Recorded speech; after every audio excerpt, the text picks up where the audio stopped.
So the next topic for the day which we will be seeing is this eighth topic. Ministry of Culture has celebrated the International Day of Yoga on 21st June of 2023. So when is the International Day of Yoga? It is on 21st June of every single year. So this year also International Day of Yoga was celebrated, and Ministry of Culture has initiated the celebration throughout the country. It has mandated all its organizations, all the organizations, subordinate organizations, even if it is an autonomous organization or any other officers, subordinate officers, to actively participate in the International Day of Yoga in 21st June of 2023. So few iconic sites were in news. That sites you might find in your question paper. So for that reason, this particular article is curated. Two facts. One is when is this International Day of Yoga celebrated. Second fact is Ministry of Culture has celebrated this yoga in a number of historical sites or iconic sites. So first site which we will be looking up is this Purana Killa in New Delhi. There is a site called as Purana Killa in New Delhi. So Minister of State, the MOS of the Ministry of Culture, will grace the occasion as a chief guest, had graced the occasion as a chief guest and led the yoga session. And all the Ministry of Culture staffs and officials took part in this celebration. The name of the place is Purana Killa. Please Google this particular historical site of Purana Killa in Delhi. It is a Delhi Sultanate era site. Okay. The second site is Noor Mahal Sarai in Jalandhar, Punjab. Noor Mahal Sarai in Jalandhar, Punjab. Again, here MOS of Culture, the same person participated as a chief guest and undertook this particular yoga session. Okay, so some historical fact about this Noor Mahal Sarai is it is an historical monument built by the Mughal Emperor Jahangir, built by the Mughal Emperor Jahangir's wife Noor Jahan, built by Noor Jahan. So and hence it is called as Noor Jahan.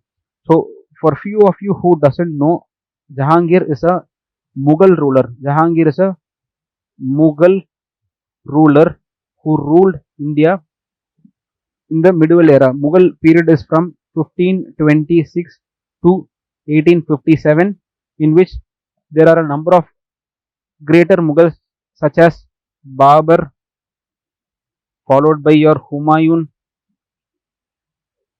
who again was followed by Akbar,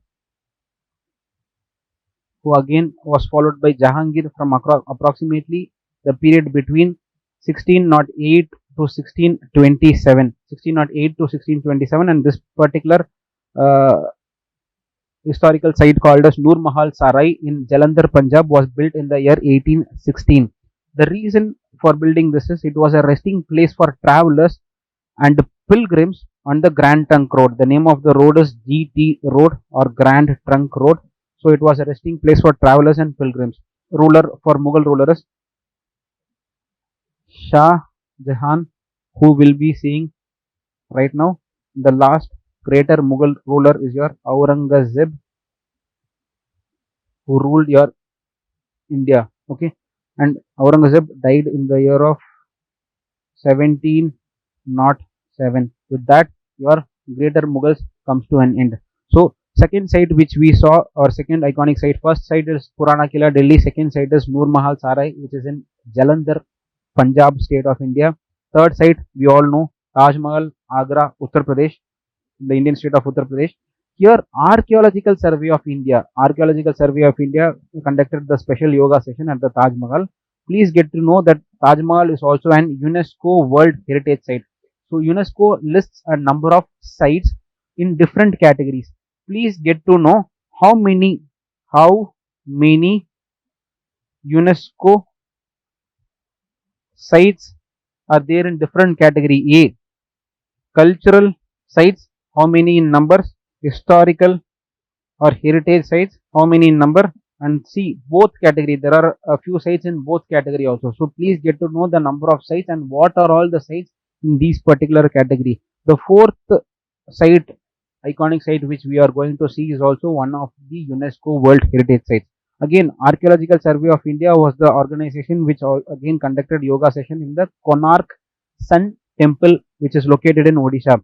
Konark Sun Temple, which is located in Odisha, as I said earlier, it is one again UNESCO World Heritage Site. So there was one Eastern Ganga dynasty king, a medieval ruler in the 13th century called as King Narasimha Deva. King Narasimha Deva I was the medieval period ruler belonging to the Eastern Ganga dynasty who built this temple dedicated to the god Surya, who was also the sun god. And the design of the temple consists of a chariot with 12 pairs of wheels, 12 pairs of wheels meaning a total of 24 wheels, and which is driven by 7 horses. A total of 24 wheels, which is driven by 7 horses. So that is, these are the four iconic sites where the International Day of Yoga was celebrated by your Ministry of Culture and Archaeological Survey of India, which is again one body under your Ministry of Culture. So since when this particular International Day of Yoga is celebrated, we have to get to know. This particular International Day of Yoga is celebrated since 2014 following a proposal of Indian Prime Minister to the United Nations General Assembly. United Nations General Assembly is again one of the 6 organs of your United Nations. So Prime Minister Narendra Modi, after his proposal in this United Nations General Assembly, from since 2014 onwards, this particular International Day of Yoga is celebrated in June 21st every year. June 21st every year. So the theme for this year of June 21st is Vasudhaiva Kudumbakam. The theme for this particular year is Vasudhaiva Kudumbakam, which also means that yoga for the welfare of all, yoga for the welfare of all as one world and one family. Yoga for the welfare of all as one world and one family is the theme for this particular International of Yoga in the year 2023. So the next topic or the ninth topic which we will be seeing today is United Nations Development Program has partnered with Deen Dayal Antyodaya Yojana National Urban Livelihood Mission. Okay, Deen Dayal Antyodaya Yojana National Urban Livelihood Mission. So first we will see this particular both organizations, United Nations UNDP separately, might as well Deen Dayal Antyodaya Yojana NULM separately, and we will look upon why this particular organizations have come together to empower women entrepreneurs. So recently, United Nations Development Program and Deen Dayal Antyodaya Yojana have joined hands to empower women entrepreneurs in India. Okay, so UNDP is one organization which was established in the year 1965. United Nations is one organization which was established in the year 1965, and it's headquartered at New York, USA. It's headquartered at New York, USA. Okay, so the reason for this particular two organizations coming up is to support the women. It is to support the women who are looking to start a business or are looking to expand their business or enterprises in various sectors, and there are a number of sectors also mentioned. So for that reason, this particular two organizations have come together to empower women in what all sectors? Number one, care economy. Number two, digital economy. Again, what is a care economy? Please get to know and write down in the comment section. What is the role of women within the house, and how in a way that is leading to the development of GDP of the country also. And get to know what are all those sectors or fields which are under the care economy which the women takes care. Okay. Second is digital economy. Third is electric mobility. Fourth is waste management, and fifth is food packaging, processing, and so on. So these are the 5 areas where these two particular organizations are trying to empower women. Okay, so might as well they are also trying to implement projects in the national level which will help in alleviating urban poverty, might as well provide livelihood opportunities for the people, particularly women people. Now, point number one, to alleviate urban poverty in a national level, might as well provide those such livelihood opportunities for the promotion of the women. Okay, so the uh, third point is to provide innovative solutions particular to the care economy. This particular organizations have come together. Okay, so the time span of this particular partnership of both the organization will be 3 years. Time span will be 3 years, and a possible extension beyond 2025. 2023 to 2025 is the first phase, and there is also a possibility of expansion of this particular partnership of UNDP and Deen Dayal Antyodaya Yojana National Urban Livelihood Mission. Okay, initially it will cover only 8 cities. Initially, this particular partnership and poverty alleviation program is planned to be implemented only in 8 cities. Okay, so now the role of the UNDP in the Deen Dayal Antyodaya Yojana National Urban Livelihood Mission. It will offer a UNDP will offer a national level capacity building support for this already existing Deen Dayal Antyodaya National Urban Livelihood Mission. Okay, so what will be this national level support? The support will be to develop knowledge or knowledge generation and management by compiling best practices which are taken all over the world to alleviate urban poverty. So UNDP will provide national level capacity building support. Okay, might as well there is one it UNDP will also contribute to the initiative of developing community business. Say for example, if there is one urban area where that particular community overall belongs to poverty line, they will are trying to develop special mentors called as bis sakis. There they are trying to develop special mentors called as bis sakis in select project locations, so that mentors will go and educate the people about their poverty level status and what are all the ways or measures to come out of poverty. Okay, and these mentors will be developed by your UNDP. They will also engage in supporting new and existing entrepreneurs. The BIS Sakis will also engage in supporting the new and existing enterprises and entrepreneurs. So what is the importance of coming together of these two organizations is women entrepreneurship, or women are one sector, or women are one group in the society who are targeting that women entrepreneurs is a proven strategy for poverty alleviation, because as of now only 15% of women in the world are actually the total entrepreneurs in India, and there are 85% of the women who are left out. 85% of the women who are left out. So targeting on this particular woman and trying to develop entrepreneurs with entrepreneurial skills for these women will help in poverty alleviation. Okay, so the partnership also leverages UNDP's experience in linking over 2 lakh women with better employment opportunities. So UNDP also focuses on skilling women, giving them entrepreneurial skills, might as well helping them in getting necessary employment opportunities. So now we will look upon the already existing Deen Dayal Antyodaya Yojana National Urban Livelihood Mission. Deen Dayal Antyodaya Yojana National Urban Livelihood Mission. So this particular mission was launched in the year 2014 and is being implemented by the urban ministry called as the Ministry of Housing and Poverty Alleviation. When was it launched? Fact for you, 2014. Group 2 students. By which ministry? Ministry of Housing and Urban Poverty Alleviation. The aim of this particular scheme, which was launched by the Ministry of Housing and Urban Poverty Alleviation, is to uplift the urban poor, meaning uplift the urban poor by enhancing a sustainable livelihood opportunities through skill development. Point number 1, provide them skill development.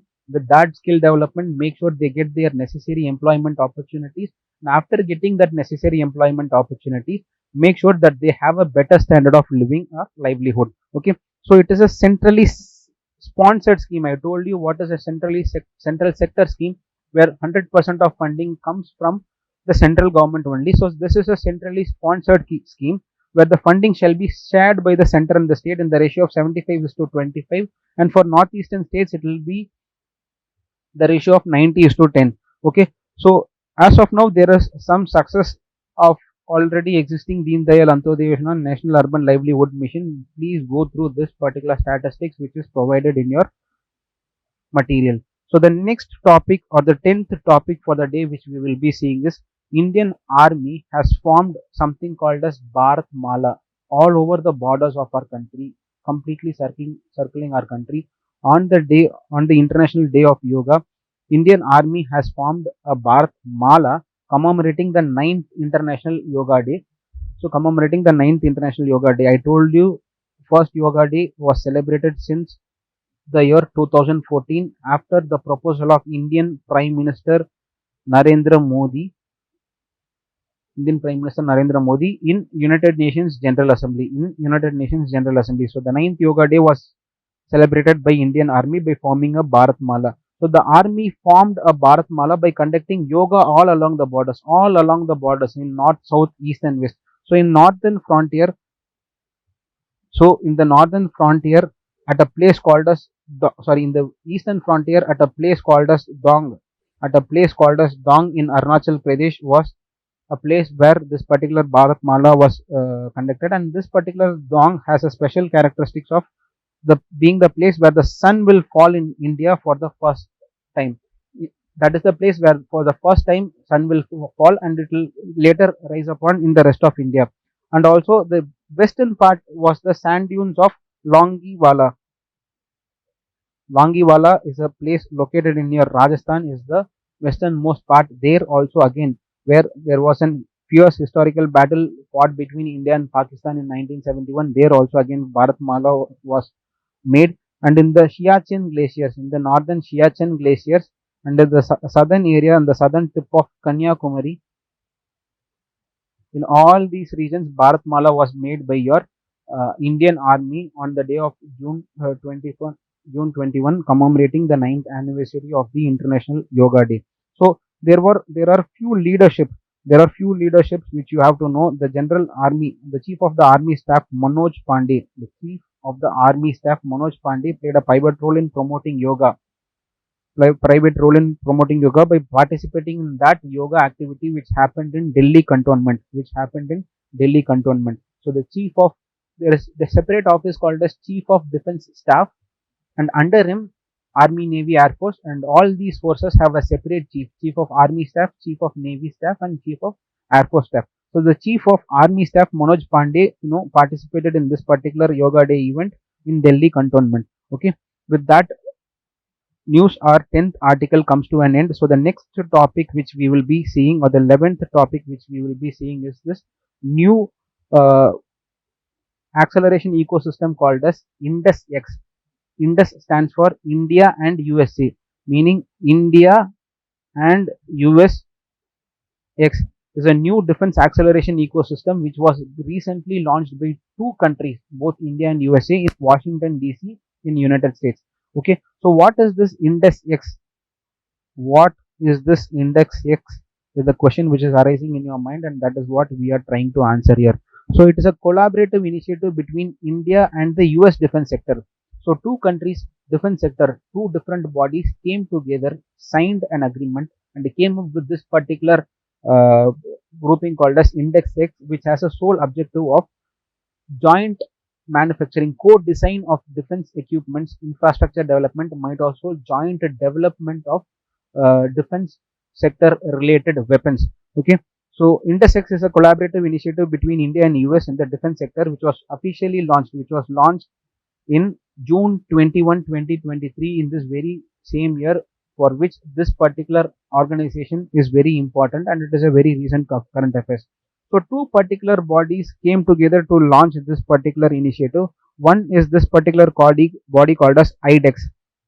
This particular body called as IDEX, which means Innovations for Defense Excellence of Indian Ministry of Defense in India, along with one another body called as US Department of Defense.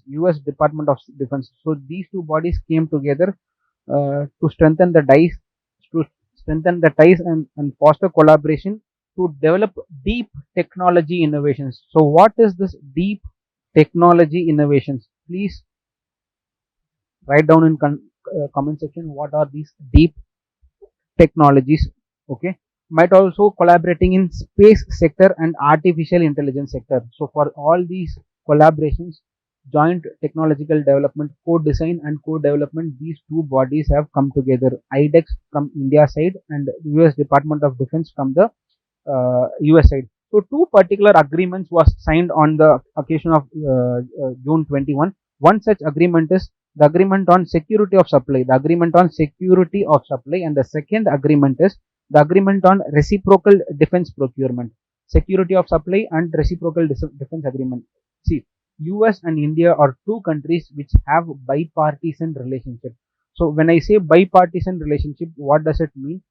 Be it uh, Republican Party or be it Democratic Party, whichsoever party comes to power in the United States of America, they will have a cordial or a friendly relationship with India. And the same way, whichsoever party comes to power in the center, be it BJP party or be it Congress party ruling from the center, they will have a cordial relationship with USA, because they both the countries acknowledge the importance of this particular country. And of lately, US having a frictional relationship with China and Russia in this particular geography or region, it is inevitable for USA to have a friendly or cordial relationship with China. So this particular agreement of security of supply is a bilateral or multilateral agreement. How many other country can sign it? As of now, two countries have signed it. So it in a way ensures that at any conditions or at any situations there is a security of supply of weapons or any defense related equipment on from both the sides. The second agreement is reciprocal defense procurement. Say India is one of the largest procurer of defense equipments from the world. Of lately, India actually procures defense equipments from three different countries. The three major countries are USA, Russia, and the third country is Israel. And the third country is Israel. So from these countries, these three countries, India is a defense procurer, and India is slowly moving from being defense dependent country to a self-sufficient country, at least in the defense sector. So this reciprocal defense agreement, in a way enables both the countries should in a way procure weapons or any other defense related infrastructure for almost the same amount. Say for example, if India is importing for defense related equipment for a worth of 100 billion US dollars, the same way US also should import from India in a reciprocate manner. Okay. So there are few highlights of this particular initiative or this particular agreement of intersex signed between India and USA. Only a few highlights which we will be seeing. First thing is assembling electric jets in India. Assembling electric jets in India, it was under negotiation, but the deal is yet to be finalized. Electric fighter jets are the new necessity for throughout the world. We are also having imported Rafale fighter jets, Apache fighter jets from USA. We have imported Apache fighter jets from USA, and Rafale fighter jets from France, Rafale fighter jets from France, Sukhoi fighter jets from Russia. We have imported. We also have our indigenously developed lightweight aircraft called as Tejas. Indigenously developed, lightweight fighter jets called as Tejas. So please get to know all these defense vessels. So there was one negotiation in place, but the deal is yet to be finalized for assembling one particular electric aircraft, fighter aircraft called as General Electric Aircraft GE414. So the next highlight of this particular index is there was a defense industrial cooperation between India and US for developing new technologies and co-production of the existing or new system. Developing new technology for the production of new system or for the development of existing system. It is a business to business cooperation, and it is not a government to government. It was trying to have a business to business cooperation. So the third highlight of this particular news is there was a capacity building and infrastructure development agreement between both the countries to develop defense related infrastructure and also to develop mega civil aircraft with Air India, and also to develop a mega civil aircraft with Air India.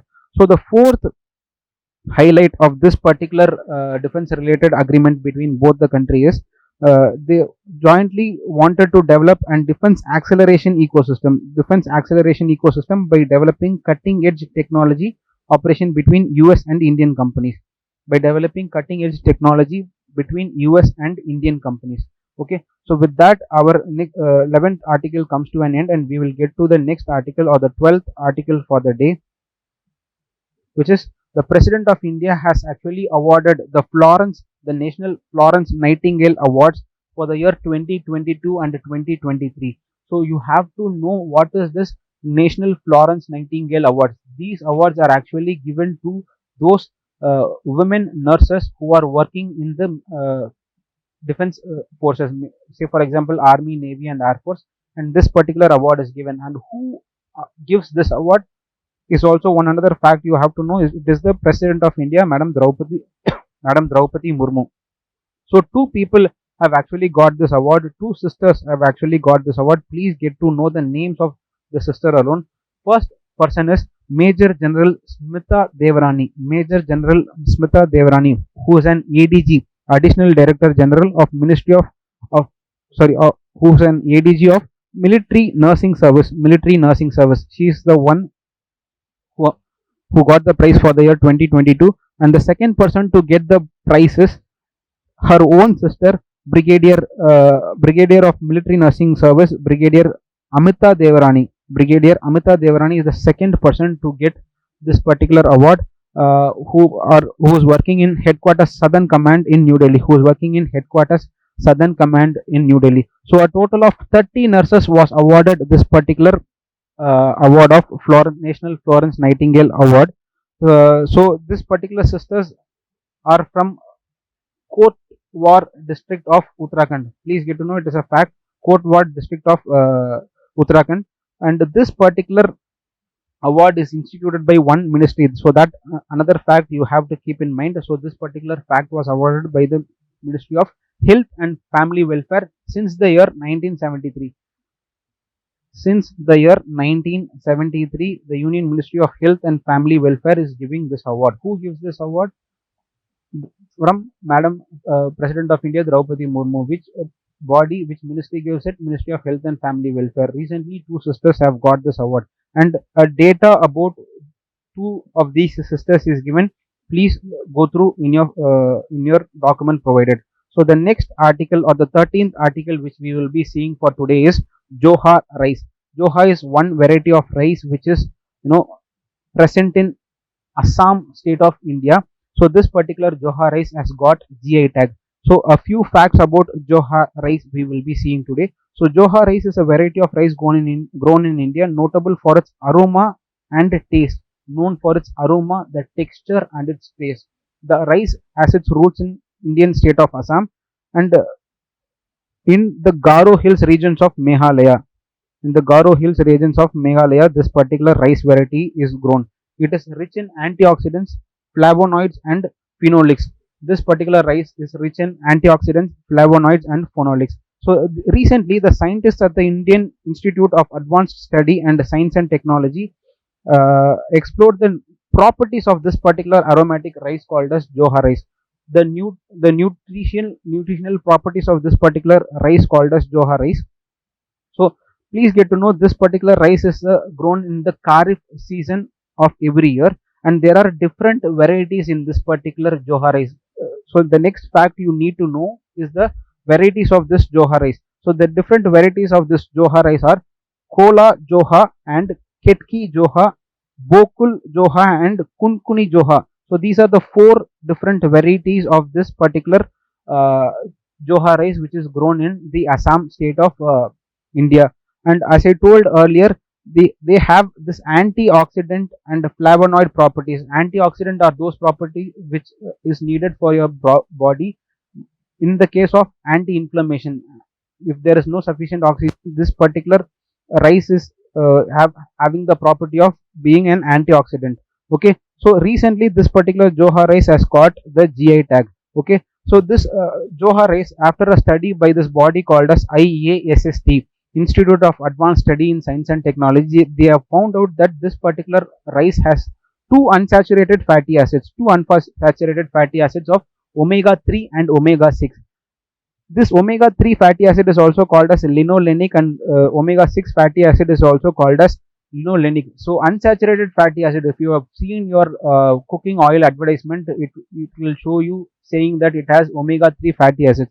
So omega 3 fatty acid, it has certain properties of preventing diabetes, cardiovascular disease, and cancer. Preventing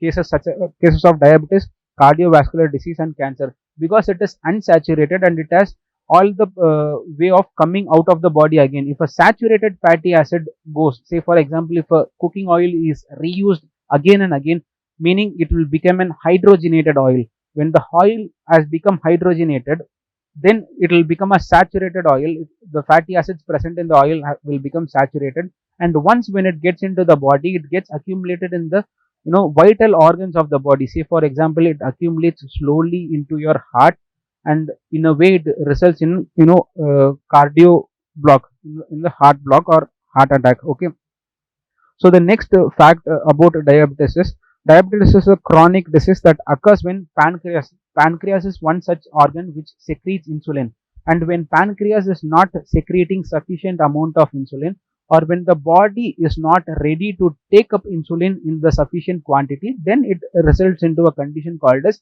diabetes mellitus. So when pancreas is not able to produce insulin and when the body is not able to take. Okay, so it is one of a non-communicable disease. It is one of a non-communicable disease, and insulin is needed for the body to regulate the glucose level present in the body. When it is not able to, then it results in a condition called as diabetes. So with that, our 13th topic comes to an end for the day.